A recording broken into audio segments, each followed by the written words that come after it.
મિત્રો, અડધી રાત વીતી ગઈ હતી અને આખું ગામ મીઠી નીંદરમાં ઘોરાતું હતું. પણ શહેરના છેવાડે આવેલી ઝૂંપડપટ્ટીના એક ખૂણે એક માટીના કાચા ઘરમાં એક 12 વર્ષની દીકરી હજી જાગતી હતી. એનું નામ હતું માધવી. આજે ગુજરાતીઓના નવા વર્ષનો પહેલો દિવસ હતો, પણ માધવીના ઘરમાં કોઈ રોનક નહોતી.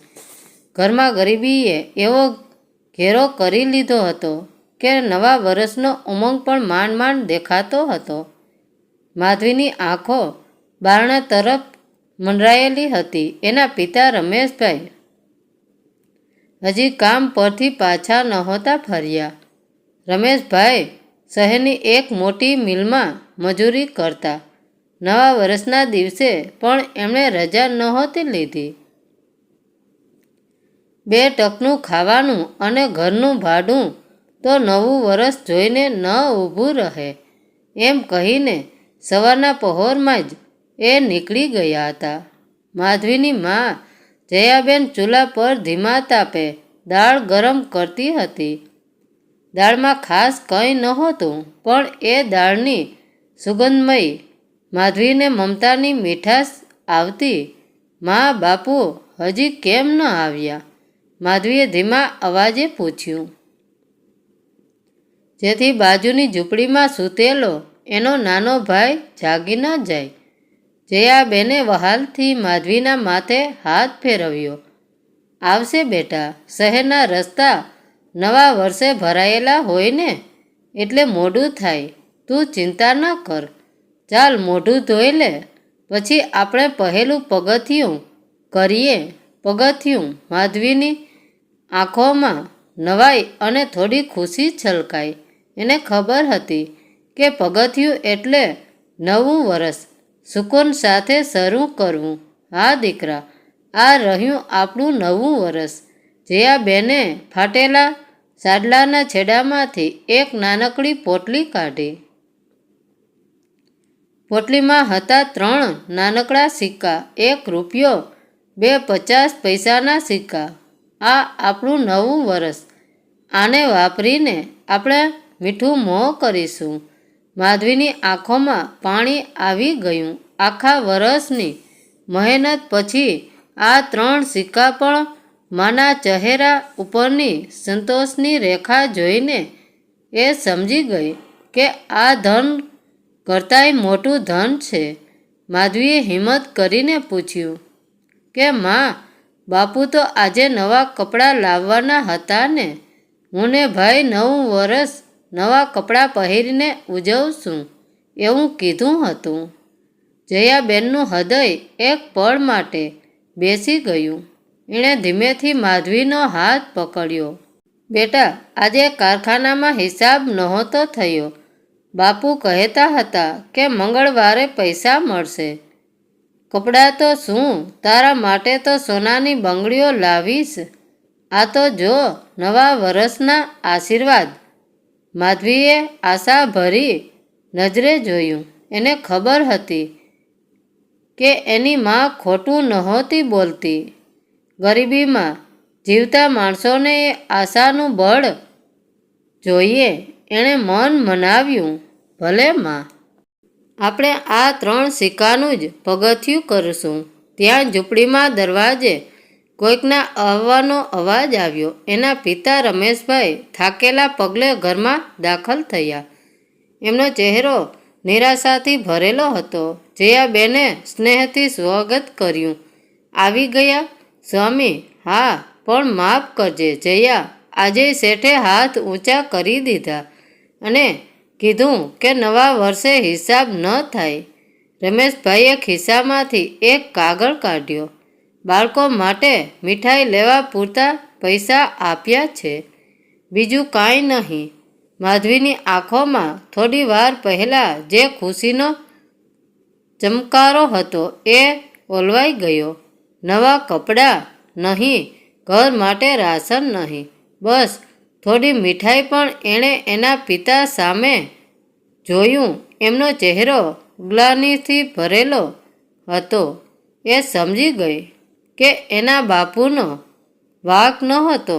કોઈ વાંધો નહીં બાપુ, માધવી દોડીને એના પિતાને વળગી પડી. આજે આટલું ઘણું છે. આપણે મીઠાઈ ખાઈને નવું વરસ મીઠું કરીશું. રમેશભાઈએ દીકરીને જોરથી ભેટી લીધી. એની આંખોમાંથી 2 ટીપાં ખરી પડ્યા. મારી માધવી તો મોટી ડાહી થઈ ગઈ છે. ચાલ હવે આપણે નવું વરસ ઉજવીએ. રમેશભાઈએ જે કાગળમાંથી પૈસા કાઢ્યા હતા એની કિંમત માંડ 50 રૂપિયા હતી. એ પૈસા માધવીના હાથમાં મૂકતા એમણે કહ્યું, માધવી બેટા, તું હવે મોટી થઈ ગઈ. આ ભાઈ સૂતો છે. તું ને તારી માં જરાક શહેરના બજારમાં જઈ આવો. સારી તાજી મીઠાઈ લઈ આવજો. આજે નવા વરસનો પહેલો દિવસ છે તો મોં મીઠું કરવું જ જોઈએ. માધવીના ચહેરા પર નાનકડી ખુશી આવી ગઈ. ઘણા દિવસો પછી એ શહેરના અંદરના ભાગમાં જવાની હતી. એને ત્યાંની રોનક જોવી ગમતી, પણ જયાબેન ખચકાયા. નવા વર્ષે એટલી ભીડ હોય છે ને આટલા ઓછા પૈસામાં શું મીઠાઈ આવશે? તું ચિંતા ન કર જયા, બજારની છેવાડે પેલા રામજીભાઈની દુકાન છે ને, એ તાજી અને સસ્તી મીઠાઈ રાખે છે. રમેશભાઈએ ભારપૂર્વક કહ્યું, જાઓ તમે બેય જાઓ, હું ભાઈનું ધ્યાન રાખીશ. માધવીએ તરત જ ફાટેલી ઓઢણી માથે ઓઢી અને એની મા સાથે હાથમાં હાથ પરોવીને ચાલી નીકળી. સડક પર આવતા જ માધવીની આંખો પહોળી થઈ ગઈ. નવા વરસની સવાર હતી. બજારમાં અદ્ભુત રોનક હતી. લોકો નવા કપડાં પહેરીને હસતા બોલતા એકબીજાને સાલ મુબારક કહી રહ્યા હતા. મોંઘી ગાડીઓ, ચકચકિત દુકાનો અને મીઠાઈની લલચાવનારી સુગંધ. માધવીને લાગ્યું કે જાણે પોતે કોઈ સપનાની દુનિયામાં આવી ગઈ છે. જયાબેન માધવીનો હાથ મજબૂત રીતે પકડીને ઝડપથી ચાલી રહ્યા હતા. એમનો ઉદ્દેશ્ય માત્ર મીઠાઈ ખરીદવાનો હતો, નહીં કે આ રોનકમાં ખોવાઈ જવાનો. જો માધવી, આ બધું જોવામાં સમય બગાડવાનો નથી. આપણે જલ્દીથી મીઠાઈ લઈને પાછા જવાનું છે. બંને મા દીકરી ચાલતા ચાલતા બજારની છેવાડે આવેલી રામજીભાઈની દુકાને પહોંચ્યા. દુકાને ભીડ હતી. માંડ માંડ જગ્યા કરીને જયાબેને 50 રૂપિયા રામજીભાઈને આપ્યા. રામજીભાઈ, આ 50 રૂપિયાની સૌથી ઓછી કિંમતવાળી પણ તાજી મીઠાઈ આપજો. બાળકો માટે નવું વરસ છે. રામજીભાઈએ થોડું હસીને એક નાનકડા કાગળના પડીકામાં માત્ર 2 મોહનથાળના ટુકડા આપ્યા. લો જયાબેન, આનાથી વધારે તો આટલામાં નહીં આવે. મીઠાઈના ભાવ નવા વર્ષે વધી ગયા છે. માધવીના ચહેરા પરથી ફરી નિરાશાની એક નાનકડી લહેર પસાર થઈ ગઈ. 2 ટુકડા, આટલી મહેનત પછી માત્ર 2 ટુકડા, એક ભાઈ માટે ને એક એના માટે. મા અને બાપુ એમના માટે કંઈ નહીં. નિરાશ માને મા દીકરી પાછા વળ્યા. જયાબેને દીકરીને આશ્વાસન આપતા કહ્યું, ચિંતા ન કર માધવી, આપણે ભાઈને અડધો આપીશું. તું અડધો ખાઈશ અને બાકીનો અડધો હું ને તારા બાપુ વહેંચી લઈશું. મોં મીઠું તો થઈ જશે ને? માધવી કંઈ બોલી નહીં, બસ ધીમેથી માથું ધૂણાવ્યું. એટલામાં જ જ્યારે તેઓ એક મોટી ચકચકિત બંગડીની દુકાન પાસેથી પસાર થઈ રહ્યા હતા, ત્યારે એક અણધારી ઘટના બની. દુકાનની બહાર એક ગાડી ઊભી હતી. એ ગાડીમાંથી એક ખૂબ જ સુંદર પણ ઉતાવળમાં રહેલી એક મોટી ઉંમરની મહિલા નીચે ઉતર્યા. એમના હાથમાં બંગડીઓનો એક થેલો હતો અને પગમાં મોંઘા ચંપલ હતા. ઉતાવળમાં એ મહિલાએ ધ્યાન ન આપ્યું અને એમના પગમાં પહેરેલું એક મોંઘું કિંમતી બ્રેસલેટ છટકીને ધૂળવાળી જમીન પર પડી ગયું. પડતાં જ એ બ્રેસલેટ ગબડીને રસ્તાની બાજુમાં કચરાના ઢગલા પાસે પહોંચી ગયું. મહિલાને જરાય ખબર ન પડી. માધવીની નજર એ ચમકતી વસ્તુ પર પડી. એણે જોયું કે એ મહિલા દુકાનમાં જતા રહ્યા છે. માધવીએ તરત જ નીચે નમીને કચરા પાસે પહોંચીને એ બ્રેસલેટ હાથમાં લઈ લીધું. એ બ્રેસલેટ એટલું સુંદર હતું કે માધવીની આંખો અંજાઈ ગઈ. એણે તરત જ એ બ્રેસલેટ એની મા જયાબેનના હાથમાં મૂક્યું. મા, જો આ શું છે? કેટલું ચમકે છે? માધવીના આ અવાજમાં આશ્ચર્ય હતું. જયાબેને બ્રેસલેટ જોયું. સોના જેવું પીળું, વચ્ચે મોટા હીરા જડેલું. એમને તરત ખ્યાલ આવી ગયો કે આ વસ્તુ લાખો રૂપિયાની કિંમતની છે અને એની માલિક હમણાં જ દુકાનમાં અંદર ગયા છે. જયાબેને મક્કમતાથી કહ્યું, માધવી, આ ખૂબ મોંઘી વસ્તુ છે. જયાબેને માધવીના હાથમાંથી એક કિંમતી બ્રેસલેટ લીધું. સોના જેવી પીળી ધાતુ અને વચ્ચે ચમકતા મોટા પથ્થરો. હીરા કદાચ એ વસ્તુનો વજન અને આકાર જ બતાવતો હતો કે એની કિંમત કેટલી હશે. જો આ બ્રેસલેટ વેચી દેવામાં આવે તો માત્ર માધવીનું નવું વરસ જ નહીં પણ આખું વરસ સુધરી જાય. કદાચ એમનું નાનકડું ઘર પણ પાકું બની જાય. ગરીબીમાંથી જીવતી માતાના મનમાં એક પળ માટે લાલચનો વિચાર આવી ગયો. માધવીએ જયાબેનનો ચહેરો જોયો. એની માનો ચહેરો ગંભીર બની ગયો હતો. શું થયું મા? શું આ બહુ જ કિંમતી છે? જયાબેન એક ઊંડો શ્વાસ લીધો અને પોતાની જાતને સમજાવી, હા બેટા, આ વસ્તુ એટલી કિંમતી છે કે જો તારા બાપુ આખું વરસ મહેનત કરે તો એ ન ખરીદી શકે. પણ બેટા, એ આપણી નથી અને જે વસ્તુ આપણી ન હોય એ રાખવી પાપ કહેવાય. નવા વરસના દિવસે આપણે પાપ ન કરીએ, બરોબર? માધવીએ તરત જ માથું ધુણાવ્યું. હામાં, આપણે પાછું આપી દઈએ. પણ કોને?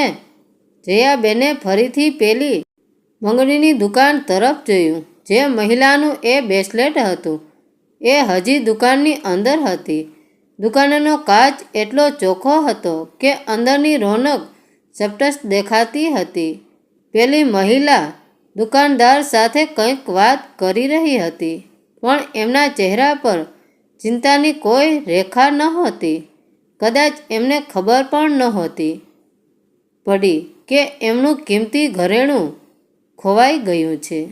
જયાબેને નક્કી કર્યું, ચાલ બેટા, આપણે રાહ જોઈએ. એ બહાર નીકળશે ત્યારે આપણે એમને પાછું આપી દઈશું. મા દીકરી દુકાનની સામેની બાજુએ એક જૂના વડના ઝાડના ઓટલા પર બેઠા. હાથમાં પેલું કાગળનું પડીકું હતું જેમાં માત્ર 2 મોહનથાળના ટુકડા હતા અને હાથમાં હતું લાખો રૂપિયાનું ઘરેણું. થોડી વાર થઈ, 10 મિનિટ, 15 મિનિટ. માધવીને હવે ભૂખ લાગી હતી. એને લાગ્યું કે જો થોડી વાર વધુ રાહ જોવી પડશે તો એના પિતા અને ભાઈ પણ એમને શોધતા શોધતા અહીં આવી જશે. માધવીએ નારાજગીથી કહ્યું, માં, કેટલું મોડું બાપુ રાહ જોતા હશે અને મને ભૂખ લાગી છે.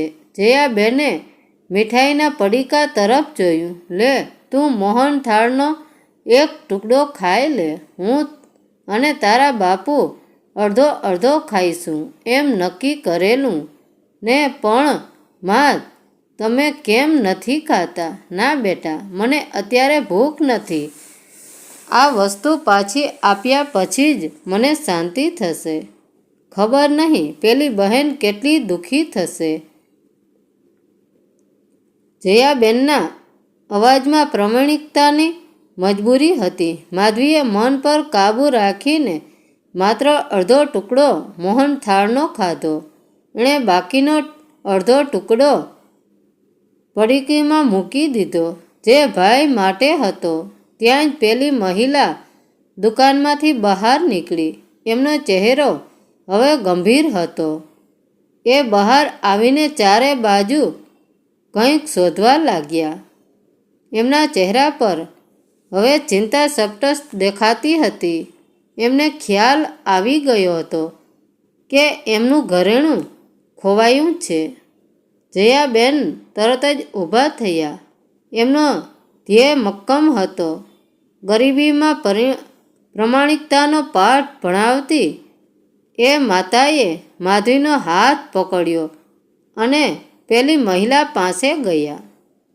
જયાબેને નમ્રતાથી અવાજ આપ્યો, બહેન.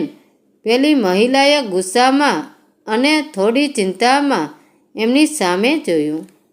એમનો દેખાવ જોઈને જ ખબર પડી જતી હતી કે આ ગરીબ માં દીકરી છે.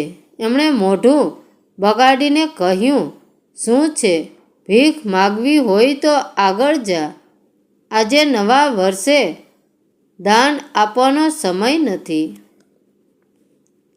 જયાબેનનું હૃદય એક પળ માટે તૂટી ગયું. નવા વર્ષના દિવસે પ્રમાણિકતા બતાવવા છતાં એમણે આવો અપમાનજનક જવાબ સાંભળ્યો. માધવી ગુસ્સાથી એ મહિલાને જોઈ રહી, પણ જયાબેને પોતાનો અવાજ શાંત રાખ્યો. ના બહેન, હું ભીખ નથી માગતી. આ જુઓ કહીને જયાબેને પોતાના હાથમાં પકડેલું બ્રેસલેટ એ મહિલાના હાથમાં મૂક્યું. પેલી મહિલાની આંખો પહોળી થઈ ગઈ. એમનો ગુસ્સો એક જ પળમાં ઓગળી ગયો. એમને વિશ્વાસ નહોતો આવતો કે આ ગરીબ મહિલા, જેને આજે ભૂખના ફાંફા હશે, એણે આટલું કિંમતી ઘરેણું પાછું આપ્યું. એમના મોંમાંથી એક પણ શબ્દ ન નીકળ્યો.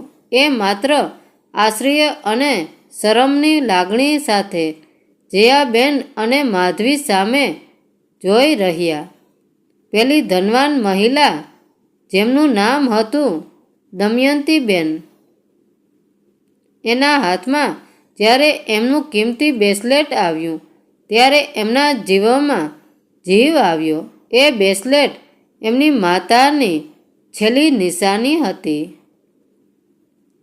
અને એના ખોવાઈ જવાથી એ લગભગ બેભાન થવા જેવી હાલતમાં હતા. એમણે બ્રેસલેટ હાથમાં લીધું અને કાળજીપૂર્વક જોયું. એ સંપૂર્ણપણે સલામત હતું. પછી એમની નજર જયાબેન અને માધવી પર પડી. થોડી વાર પહેલાં જ એમણે આ ગરીબ માં અને દીકરીનું અપમાન કર્યું હતું અને એના બદલામાં આ બંનેએ એમની લાખો રૂપિયાની વસ્તુ પ્રમાણિકતાથી પાછી આપી દીધી હતી. દમયંતી બહેનોની આંખોમાં પસ્તાવો અને શરમ છલકાઈ રહ્યા હતા. દમયંતી બહેને માંડ કહ્યું કે મારું નામ દમયંતી છે. એમનો અવાજ ગળગળો થઈ ગયો હતો. બહેન, મને માફ કરી દો. મેં તમને ઓળખ્યા નહીં. મેં વિચાર્યું કે તમે કોઈ ભિખારી હશો. આટલી મોંઘી વસ્તુ પાછી આપવાની પ્રમાણિકતા એમની વાત અધૂરી રહી ગઈ. જયાબેને શાંતિથી માથું હલાવ્યું. કોઈ વાંધો નહીં બહેન, નવા વર્ષનો દિવસ છે. અમારે તો બસ એટલું જ ધ્યાન રાખવાનું હતું કે કોઈનું નુકસાન ન થાય.